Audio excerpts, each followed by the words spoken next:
Et yo les petits potes, jour 68 dans cette création de portefeuille au format DCA. Je vous répète le principe, j'investis 5 euros sur une liste de crypto-monnaies que j'ai choisie par jour. C'est-à-dire que chaque jour, je vais acheter la crypto-monnaie parmi celles que j'ai choisies qui a le moins bien performé.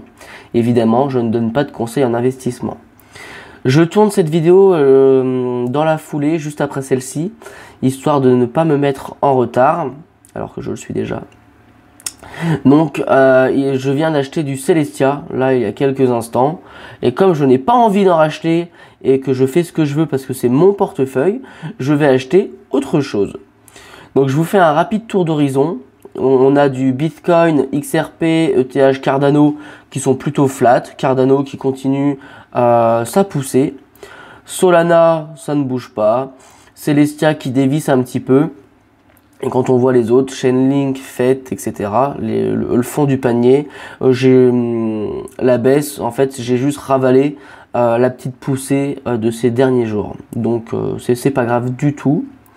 Et comme je viens d'acheter du Celestia, qui est encore en train de tomber par rapport à ma vidéo précédente, je vais quand même investir sur autre chose.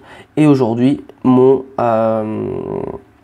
envie se porte sur le Stax qui est à moins 3,60 et c'est la crypto c'est la deuxième crypto qui a le moins bien performé sur ces 24 heures.